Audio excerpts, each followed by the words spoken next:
Welcome back once again. दोस्तों, क्या हो अगर आप एक प्लेन में बैठकर कहीं जा रहे हैं लेकिन अचानक वो क्रैश हो जाए पर आपके साथ सभी की जान बच जाए, लेकिन फिर हर दिन हर एक दोस्त की जान अनजान तरीके से मौत होती जाए। है ना सोचने वाली बात। आज की कहानी हम आपके लिए लेकर आए हैं, जिसकी शुरुआत में हम एक छोटे पैसेंजर प्लेन को देखते हैं जो अपने यात्रियों को लेकर लंदन जा रहा है। पर बीच में पायलट को संदेश मिलता है जिस रूट से वो लोग जा रहे हैं वहाँ भी एक तूफान आने वाला है। संदेश है, इसीलिए उन्हें एक दूसरे रूट को पकड़ना होगा।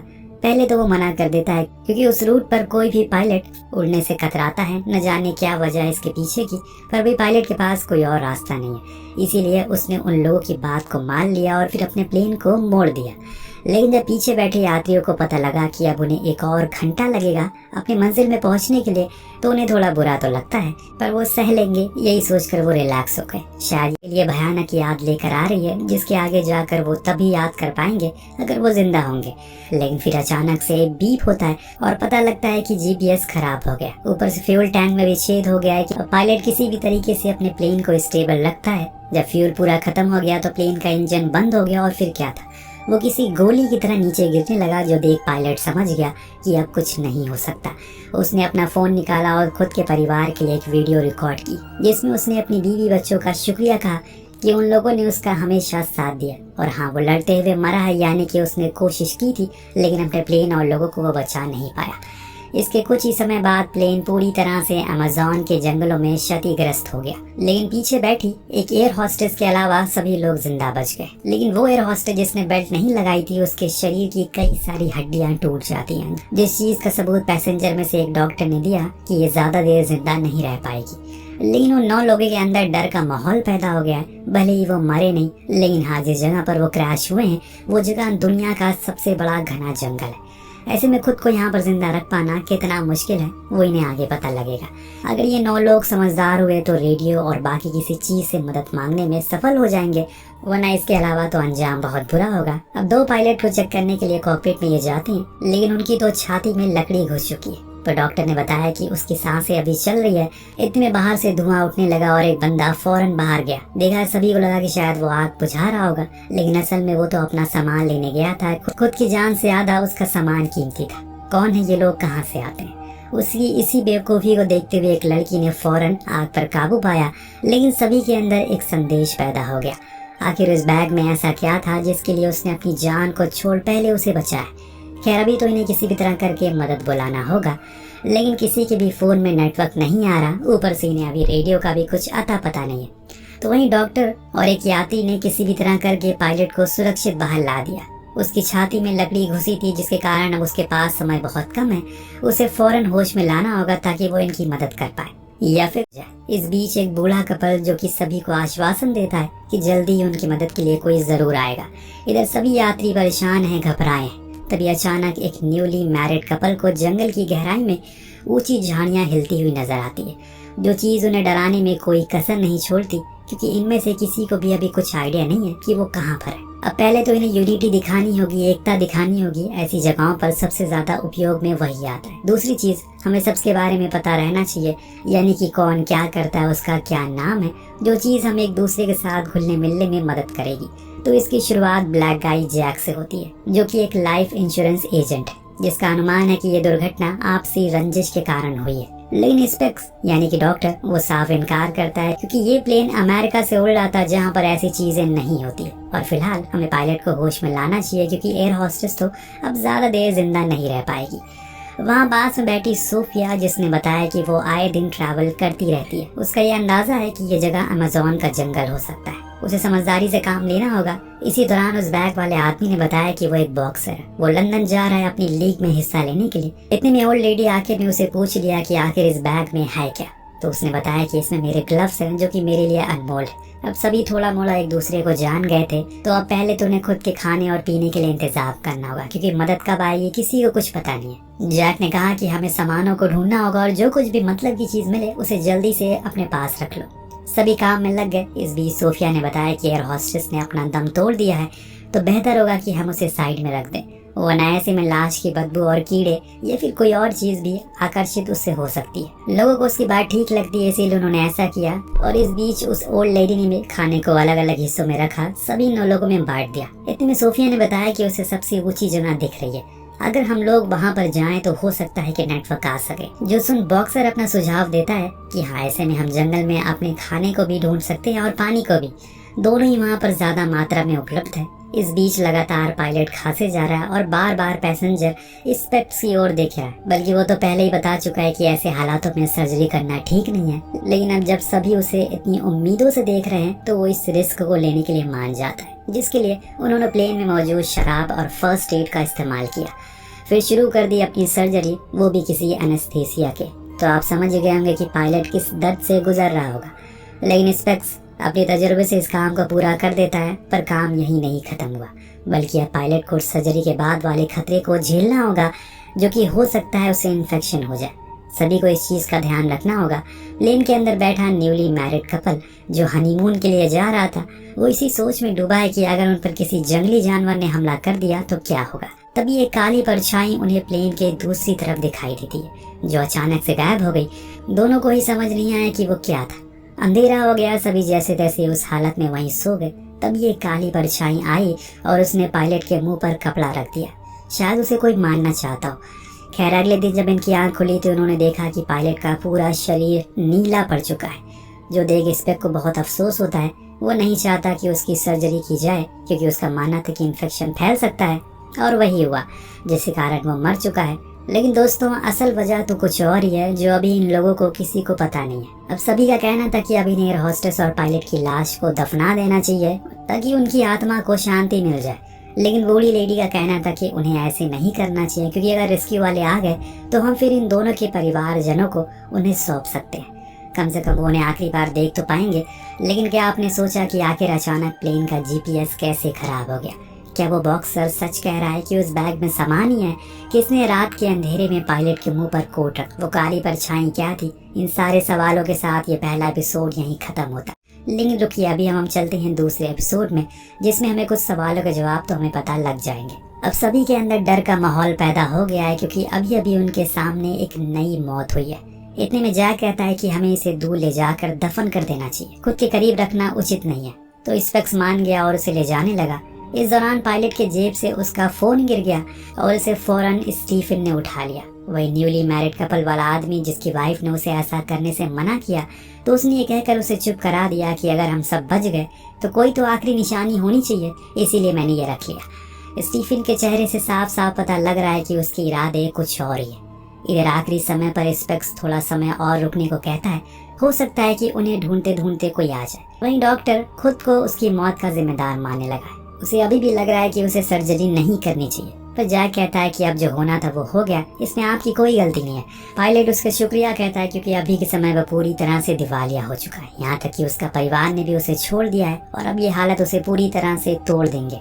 इतना कहकर वो रोने लगता है। अब इन दोनों के जाने के बाद स्टीफन वहाँ पहुंचा। उसने पायलट की एक उंगली ही काट ली, क्योंकि उसे उसके फोन को अनलॉक करना था। फिंगरप्रिंट की मदद से वो उसके फोन को खोल लेता है, लेकिन ज्यादा कुछ उसे उसमें मिलता नहीं। तभी उसकी नजर एक सॉफ्टवेयर पर पड़ी, जिसे इस कोड की मदद से खोला जा सकता था। इतने में हम किसी और इंसान को उसे ये सब करते हुए देखते हैं, जो चीज स्टीफन भी नोटिस कर लेता है, लेकिन ज्यादा कुछ ध्यान नहीं देता। वही लीजा, जो कि वही बूढ़ी लेडी थी, वो अपने हस्बैंड हेनरी से कहती है कि मुझे नहीं लगता कि पायलट की मौत सर्जरी के कारण हो। महसूस होता है कि शायद उनकी बातों को कोई सुन रहा है, इसीलिए वो चुप हो जाते हैं। सभी अपने अपने कामों में लग जाते हैं। अब समय देखकर सोफिया एनी के पास गई, जिसमें उसे पता चला कि वो एक मिलियनर की बेटी है और स्टीफन उनके घर में एक ड्राइवर था। जाने अनजाने में दोनों एक दूसरे से प्यार हो गया और इसीलिए वो घर छोड़कर भाग रही है। अब उसकी इस हरकत को सुनकर सोफिया को खूब तेज हंसी आती है, पर वो हंसती नहीं, क्योंकि एनी से बड़ी बेवकूफ लड़की उसने कभी देखी नहीं। अब वहाँ स्टीफन अभी भी कोशिश में लगा हुआ है किसी भी तरह करके उस सॉफ्टवेयर को खोल ले, लेकिन ऐसा मुमकिन हो नहीं पा रहा है। बॉक्सर को खोजबीन के दौरान एक रेडियो डेटोमीटर मिलता है, जो कि अभी चालू है, पर एंटीना खराब होने के कारण वो किसी को संदेश नहीं भेज सकते। इसीलिए उन्हें ऊपर चोटी पर जाना होगा, जिसमें हमें एक दिन लग सकता है। इसीलिए आज हम थोड़ा सा आराम करते हैं और फिर खाने और पीने की तलाश में आगे बढ़ते हैं, क्योंकि अब हमारे पास सिर्फ एक ही बोतल पानी बचा हुआ है। सभी उसकी बात से राजी थे, इसीलिए वो आराम करने चले गए। पर यहाँ एनी जब आराम कर रही थी तो उसे जंगल की झाड़ियों में एक इंसानी शक्ल दिखी, जो बेहद ही अजीब थी। पर दूसरी बारी देखने पर वो गायब हो गई। उसे लगा कि शायद ये उसका वहम होगा, लेकिन कुछ अजीब सी चीज हेनरी के साथ भी हुई। दरअसल उसे दिल की बीमारी है, जिसके लिए वो हर दिन एक गोली खाता है। अगर एक भी दिन उसे मिस हुई गोली तो वो मर सकता है। और आज अचानक से उसने अपने बैग की वो गोली निकाली तो उसमें से वो गोलियां आधी गायब थी, जो कि उसे काफी ज्यादा हैरान कर देती है। अब धीरे धीरे करके सभी ये समझ गए हैं कि अगर उन्हें यहाँ बचना है तो एक साथ रहना होगा। सोफिया को भी अब जैक पर भरोसा हो गया, इसीलिए उसने आखिर में उसे बता ही दिया कि वो क्या करती है। दरअसल वो रिपोर्टर है, इसीलिए वो पूरी दुनिया में घूमकर उन गैर कानूनी या फिर उन रैकेट को पता लगाती है जो सरकार की आंखों के सामने हो रहा। उसका काम बेहद ही खतरनाक है, इसीलिए वो किसी को इस बारे में कुछ बताती नहीं है। अब सभी ने अच्छा खासा आराम कर लिया, इसीलिए वो लोग अब खाने की तलाश में आगे बढ़ते हैं। इस दौरान उन्हें कुछ नीले मशरूम दिखते हैं, पर सोफिया का कहना था कि ये जहरीले हो सकते हैं, लेकिन ये इस बात का सबूत है कि आसपास पानी है। वो पानी की खोज में और आगे निकलते हैं, जो कि आगे जाकर स्टीफन को मिल भी जाता है। वो उसमें बिना देरी के लिए नहाने जाने लगा, लेकिन बॉक्सर ने उसे रोका और कहा कि पहले उसे चेक करना होगा कि ये कितना गहरा है, जिसके लिए उसने एक जूते को फेंका जो पलक झपकते ही पानी के अंदर चला जाता है, और जो देख सभी का खून ठंडा पड़ गया कि आखिर ये क्या था। तब सोफिया बताती है कि शायद यहाँ पिराना हो सकती है, पिराना मछलियाँ, जो कि यहाँ पर अभी भी पाई जाती है। और इतनी में ही इन्हें गोली की आवाज आई, जो हेनरी ने चलाई थी, क्योंकि वो अपने साथ एक बंदूक लेकर आया था, जो एक प्लेन में कैसे आ गई ये हमें तो नहीं बताया गया। हाँ, इतना जरूर पता चला कि वो एक शिकारी है और उसका निशाना काफी अच्छा है। इसकी मदद से उसने बंदरों को मार गिराया, फिर सभी ने उसके मांस को खाया। वहीं सोफिया ने गंदे पानी को उबाल कर सभी को पीने को दिया। यहाँ एनी को उस खाने को खाने में काफी दिक्कत हो रही थी, तो हनी ने उसका हिस्सा भी खा लिया। इधर जैक ने आखिरकार बॉक्सर से पूछ लिया कि उसके बैग में ऐसी कौन सी चीज है जिसके लिए वो इतनी परवाह करता है। उसने फाइनली उसे खोला और दिखाया कि ये एक मास्क है, जो मेरे दिल के बहुत करीब है, क्योंकि इसने मुझे पहचान दिलाई, इसीलिए मेरे लिए बहुत अनमोल है। अब सभी सोने के लिए चले जाते हैं, पर इस बीच दोस्तों हम एक परछाई को देखते हैं जो एक फोन को ढूंढता है और फिर उसी फोन से किसी को कॉल करके बताना शुरू करता है। इधर हेनरी की तबीयत में गड़बड़ी होना शुरू हो जाती है। सभी भागते हुए आते हैं, लेकिन अब देर हो चुकी है, क्योंकि उसे स्ट्रोक के कारण उसकी मौत हो जाती है। जो देख उसकी पत्नी तो पूरी तरह से टूट गई, क्योंकि उसे ये लग रहा है कि उसके हस्बैंड की मौत स्ट्रोक के कारण नहीं, बल्कि किसी की साजिश के कारण हुई है, क्योंकि उसे पता चल गया कि पायलट की हत्या की गई थी दम घोटकर, और इसीलिए उसी हत्यारे ने मेरे पति को साजिश के तहत मार डाला। सभी को ये बात थोड़ी अजीब लगती है कि ऐसा कैसे हो सकता है कि अचानक उसकी सारी गोलियां गायब हो गई, किसने किया होगा ये। और इतने में स्टीफन के हाथ एक वीडियो लगती है, जो कि उसी पायलट के फोन में मिली थी। अब वो सभी को दिखा रहा होता है, हर किसी घबराए हुए इंसान की तरह वो भी अपने आखिरी समय गॉड से अपने परिवार को याद करता है, लेकिन आखिर में अपनी बीवी से कहता है कि मैंने अपना काम कर दिया, अब कोई बचेगा नहीं, मैं उन्हें इस जगह से जिंदा बाहर जाने नहीं दूंगा। जंगल के ऊपर प्लेन क्रैश हो रहा है, इतना कहते ही प्लेन क्रैश हो जाता है। इस वीडियो को देखने के बाद सभी को लीजा की बात पर यकीन हो गया कि जरूर यहाँ पर कुछ तो गड़बड़ है।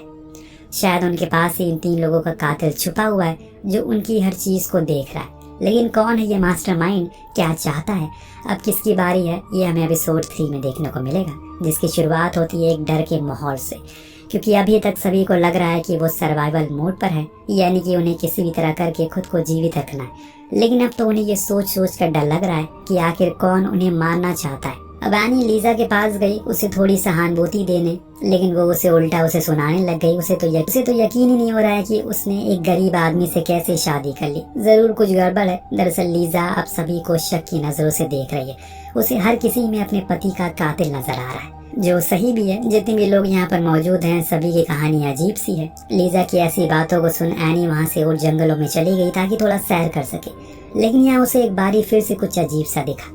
क्या था वो उसे समझ नहीं आया, लेकिन हाँ, ये जो कुछ भी था बहुत ही भयानक था। इतने में पीछे से स्टीफन आ गया। अब अगला दिन भी होने को आ गया। वहीं बॉक्सर ने बड़ी मेहनत से कुछ वायर की मदद से एक एंटीना बना लिया। अब बारी थी उसे ऊपर लेकर जाने की, पर मसला ये था कि यहाँ पर कोई भी अकेले नहीं रहना चाहता। सभी को यह डर था कि अगर वो अकेले रह गए तो अगला नंबर उनका आ जाएगा, और इसीलिए आखिर में जैक ने कहा ठीक है, मैं यहीं पर रुक जाता हूँ। अब सोनिया, बॉक्सर और डॉक्टर स्पेक्स ने तय किया कि वो वहाँ ऊपर चोटी तक जाएंगे और इस डेटोमीटर को चेक करेंगे क्या ये काम कर रहा है, जिसके बाद ये तीनों निकल जाएंगे। लेकिन इन्हें एक लंबी चढ़ाई को पूरा करना है, जो देखने में बहुत ही आसान लग रही है, पर चढ़ाई करने में उनकी हालत खराब थी। एक बारी तो सोनिया का पैर फिसल जाता है, जो खाई में गिरने वाली थी, और अहम मौके पर स्पेक्स ने उसका हाथ पकड़ लिया, लेकिन वो डेटोमीटर लटक जाता है, जो कि बड़ी मुश्किलों के बाद इन्हें वापस मिल पाता है। अब इतनी कोशिशों के बाद ये लोग फाइनली ऊपर पहुंच गए। अब इतनी मुश्किलों के बाद फाइनली ये लोग चोटी पर पहुंच गए, लेकिन अभी भी इनके फोन में कोई नेटवर्क नहीं आ रहा। पर जो वायर से बॉक्सर ने एंटीना बनाया था वो काम कर रहा है, क्योंकि उसके कारण डेटोमीटर में लाइट जल रही है और इस बात का सबूत दे रहा है कि जल्द ही किसी को संदेश मिल जाएगा इन्हें यहाँ फंसा होने का। लेकिन अब अंधेरा होने वाला, इसीलिए तीनों नीचे जाने का फैसला करते हैं और उस डेटोमीटर को वहीं छोड़ देते हैं। पर यहाँ नीचे तो लीजा और जैक के बीच अच्छी खासी दुश्मनी चल रही है, जिसको देखते हुए जैक उसे समझाता है कि हमें ऐसा नहीं करना चाहिए, ये समय दुश्मनी का नहीं बल्कि दोस्ती का है। लीजा भी उसकी बात को समझती है, इसीलिए उसने अपने कदम पीछे कर लिए। लेकिन स्टीफन तो अभी भी लगातार अपनी बीवी से एक ही सवाल किए जा रहा है कि जब वो लीजा से बात कर रही थी तो उसने उसे क्या कहा। लेकिन इस बारी एनी उसे कुछ नहीं कहा। तभी उसे याद आया कि उसने उसे कई साल पहले कहा था कि वो एक किताब लिख रहा है, पर उसने तो कभी उसे कुछ लिखते हुए देखा ही नहीं। ये सुनते ही मानो स्टीफन का माथा घूम गया, वो उस पर क्रोधित हो गया और तेज तेज चिल्लाना शुरू कर दिया। तब एनी ने आखिर में बोल दिया कि जो कुछ भी है लीजा ने उसे सुना था। अब स्टीफन तो पहले से ही इतने गुस्से में था, ऊपर से जब उसने ये सब सुना तो कहने लगा कि तुमने एक बाहर की औरत पर यकीन करा, क्या तुम्हें मैं कोई धोखेबाज लगता हूँ। इतने में अचानक से एनी के सर में तेज दर्द होना शुरू हो गया, तो स्टीफन फौरन भागकर केबिन में गया दवा लेने के लिए, जो देख हमें पता चलता है कि एनी किसी बीमारी से जूझ रही है। इस दौरान जब स्टीफन अंदर था तो उसे वॉलेट चेक किया, उसे उसमें अलग अलग नामों का बिजनेस कार्ड मिला और अब उसे लीजा की बातों पर यकीन हो गया और जो कुछ भी शक था उसे अब वो हकीकत बनने लगा। यहाँ तक कि अब तो उसे ये लगने लगा है कि वो अभी जिस आदमी के साथ है वो एक अजनबी है और इस चीज़ को साबित करने में स्टीफन कोई कसर नहीं छोड़ता, बल्कि वो तो अब किसी गुंडे मवाली की तरह बर्ताव करने लगा है। जो देख एनी बेचारी साइड में जाकर बैठ गई। स्टीफन अंदर जाकर शराब पीने लगा। इतने में दोस्तों फिर से वही शख्स एनी को दिखा। उसने एक ब्लैक हुडी पहनी हुई है और दिखने में किसी सीरियल किलर जैसा लग रहा है, पर इस जंगल में भला वो कर क्या रहा है? क्या उसे पता है कि ये लोग यहीं पर क्रैश होने वाले हैं? क्या ये वही है जो हम समझ रहे हैं या फिर कोई और है? सही मौके पर वहाँ स्टीफन आ गया, जिसे एनी ने बता दिया कि कोई है जो क्रैश होने के बाद मेरे पीछे पड़ा हुआ है। अब मुझे वो हर जगह दिखाई देने लगा है। लेकिन उसने ये कहकर उसकी बात को टाल दिया, शायद उसे कोई भ्रम होगा। जो सुनते ही एनी उसके मुंह पर वही अलग अलग नाम वाले बिजनेस कार्ड को फेंक देती है, जो देखकर वो समझ गया कि इसे पता चल चुका है कि वो क्या काम करता है। इधर दोस्तों दूसरी तरफ तीनों ही बाहर से लौट आए और सभी को बताया कि उनका डेटोमीटर काम कर रहा है। और ये सुनते ही सभी के अंदर एक उत्साह पैदा हो जाता है। लेकिन अब रात काफी हो चुकी है। खाने के बाद सब सोने के लिए चले गए, पर वो बॉक्सर अपनी कुछ पुरानी वीडियोस को देखने लगता है, जिसमें वो उसी मास्क को पहनकर लड़ रहा था। इस सीन को देखकर हम एक चीज पर गौर करते हैं। हमेशा चुप रहने वाला बॉक्सर जब वो मास्क पहनता है तो उसके अंदर एक अलग ही ऊर्जा पैदा हो जाती है। इतने में उसके फोन की बैटरी डाउन हो गई, पर वो पीछे मुड़ा जहाँ एक शख्स उसी मास्क को पहनकर खड़ा हुआ था, जिसने बिना समय गवाए एक चाकू से उसके पेट को चीर डाला और इसी हाल में छोड़कर चला गया। सुबह होने पर सभी हैरान थे कि आखिर वो बॉक्सर कहाँ गया, कहीं वो खो तो नहीं गया। लीजा ने कहा कि उसे मार दिया गया है, पर डॉक्टर का ध्यान। मगर डॉक्टर और सोनिया दोबारा ऊपर जाने का फैसला करते हैं, क्योंकि डॉक्टर का मानना था कि शायद डेटोमीटर में कुछ गड़बड़ी आ गई है और इसीलिए वो लोग निकल गए।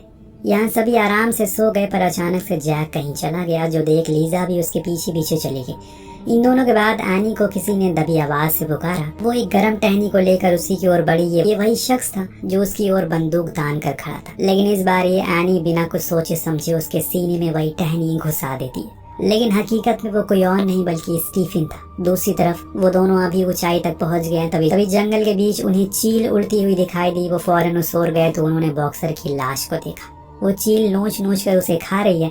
ये देख वो फौरन अपने लोगों के पास गया और उन्हें इस बारे में बताया। लेकिन जब इधर इन दोनों को पता लगा कि एनी ने अपने ही पति को मारने की कोशिश की, अब उसके ऊपर चला गया। पर स्टीफन ने अपनी पत्नी का साथ देते हुए कहा कि दरअसल उसने बचपन में एक आतंकवादी हमले में अपने करीबी को खोते हुए देखा है, जिसके कारण उसे हर मोड़ पर अजनबी नजर आते हैं। तो उसे लगता है कि वो उसका दुश्मन है, पर यह चीज सभी के अंदर और संदेह पैदा कर देती है। क्या पता एनी ने ही उन तीनों को मारा हो अपनी इस गलतफहमी की वजह से। क्या पता उसे भी उनमें वो आतंकवादी नजर आ रहा हो। अगर उन दोनों की मौत हादसा थी तो बॉक्सर को पक्का किसी ने मारा है, क्योंकि शरीर पर चाकू के घाव थे। लेकिन सोनिया को लगता है कि ये काम एनी का नहीं है, जरूर कोई और है। जो सुन डॉक्टर कहता है कि कौन है वो, तो कहती है कि बूम। इसी के साथ ये एपिसोड यहीं खत्म हो जाता। लेकिन इसके आखिरी के सीन में हमें प्लेन के ऊपरी हिस्से में एक चूहे को दिखाया जाता है, जो कुछ पाउडर के पैकेट को खा रहा है। क्या ये सारा मामला नशे की तस्करी का है? हो सकता है कि सब कुछ पहले से प्लान हो। गुमराह करने के लिए इसे एक प्लेन क्रैश का सीन बना दिया गया हो सकता है कि जो इन्हें मार रहा है वो किसी गैंग का मेंबर हो जो अपनी सप्लाईज को लेने के लिए आए हो। अब ये सारे सवालों के जवाब हमें आने वाले एपिसोड में